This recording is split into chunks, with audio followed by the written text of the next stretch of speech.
ลงแล้วพี่น้อง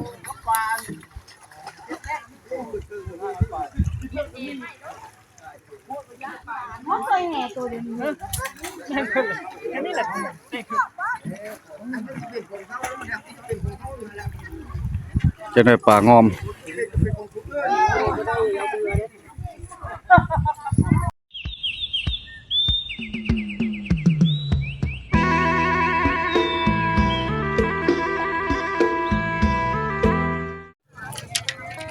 ทักทายสบายดีมื้อนี้ก็เป็นมื้อหนึ่งเนาะมื้อนี้ก็เป็นผ้าป่าเนาะถือว่า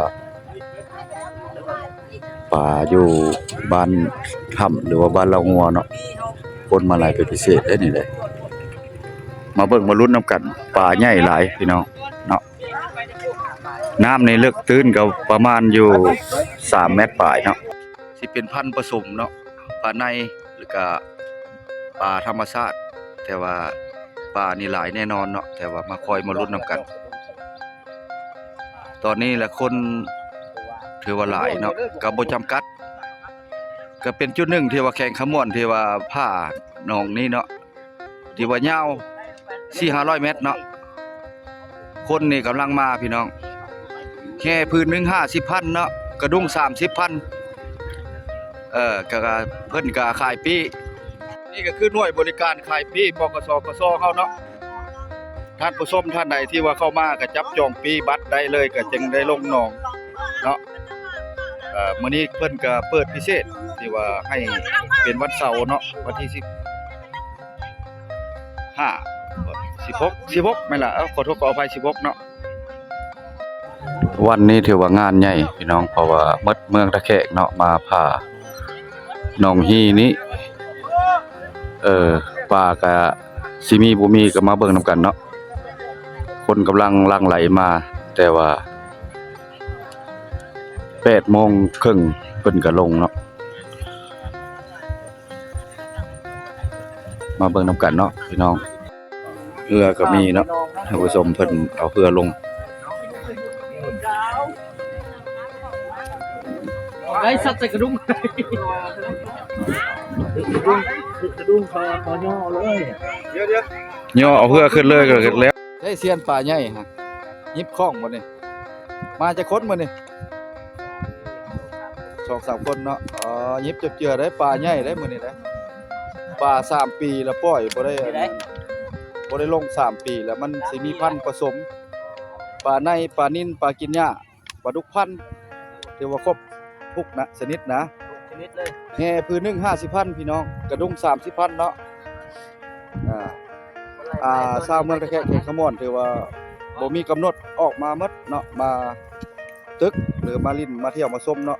มาลุ้นเบิ่งนำกันในป่านี่ก็สิมีแน่นอนเนาะท่านผู้ชมถ่ายเอาเพื่อนแน่คนไทยนะคนหาพายเรือเนาะ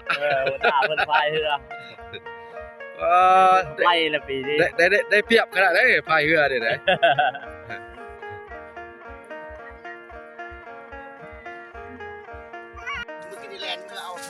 ก็เลาะกวดปีคณะกรรมการน่ะนี่เลาะกวดปีบิ๊กนิดเลยโอ้บิ๊กนี่แหละบิ๊กอยู่ถงผู้เชี่ยวอยากให้อันนั้นเลาะกวดเบิ่งปีนะแต่ว่าโอ้อันนั้นละกวดปีที่เพิ่นทางหากกะเกียมเนาะท่านผู้ชมเนาะว่าแม่ใหญ่เพิ่นก็มาตึกกระดุงมาแต่ไสเนาะบ้านอันแม่ใหญ่เจ้าอยู่บ้านใดแค่กระดุงพื้น30,000เอาลงเลยบ่เป็นหยังเพราะว่าแห่นี่มันแห่นี่มันเสียเปรียบกระดุงอยู่แล้วหนองนี่ยาวเติบประมาณ500 เมตร500-600 เมตรพุ่นล่ะครับผู้ชมมื้อนี้ก็อากาศเหมาะสมอยู่แต่ว่าน้ำปีนี้แห้งผิดปกตินี่ป่านี่ก็สิได้หลายอยู่เนาะแต่ว่าเลิกสุดก็ประมาณ2 เมตรเช้าเนาะบ่ฮอด3 เมตรเนาะพอมันจะคูนเนี่ยล่ะ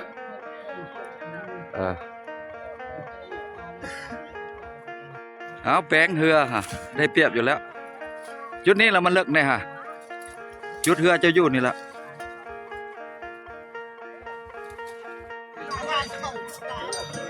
กำลังมาท่านผู้ชมคนกำลังมาเนาะ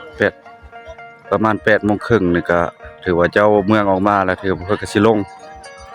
ให้พ่อแม่ประชาชนในผ้าเพราะว่าปีนี้บ่จำกัดเนาะ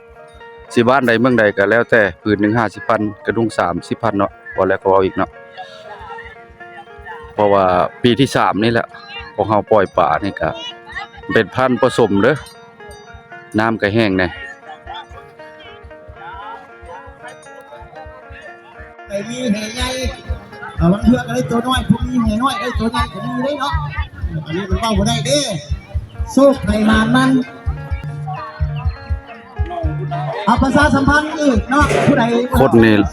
หลายเติบพี่น้องกำลั ไล่ งมา บุกยาวได้ดอก กรุณาเนาะกรุณา มีแหละดอก มาซื้อ ฟังดู ซื้อ ค บั รับ ตร มันน้ำแพงบ่ ลงแล้วพี่น้อง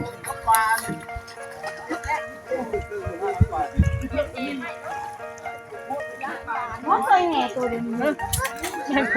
อันนี้แหละ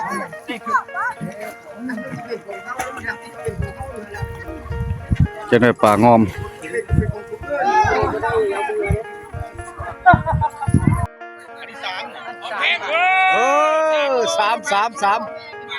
3ตัวล้าน เขาใส่กระซามเองยันมันโก้ ปลาฉลามนี่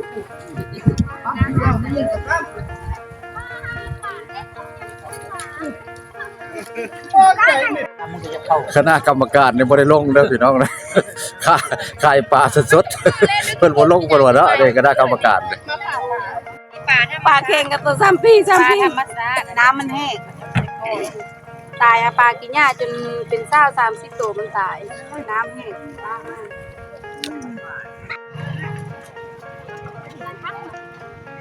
ได้ปลาก้นเครื่อง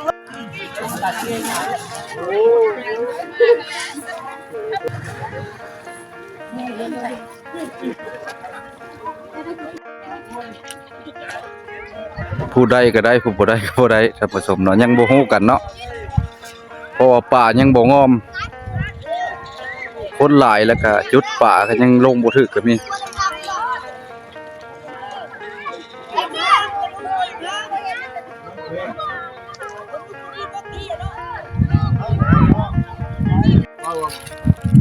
หาป่ามื้อนี้ก็ผู้หมานก็หมานท่านผู้ชมเนาะแต่ว่าผู้บ่หมานก็สิบ่ได้กินแก้วดอกก็มาหลายเติบอยู่นี่ประมาณพอเลาะเนี่ยเพิ่นก็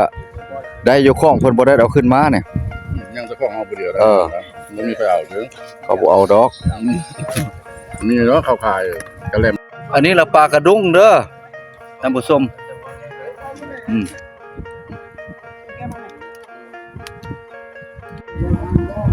คลิปนี้ก็บ่มีหยังหลายเนาะพี่น้องๆก็ได้เนาะคลิปหน้าคลิปในจึงได้พบพอกันใหม่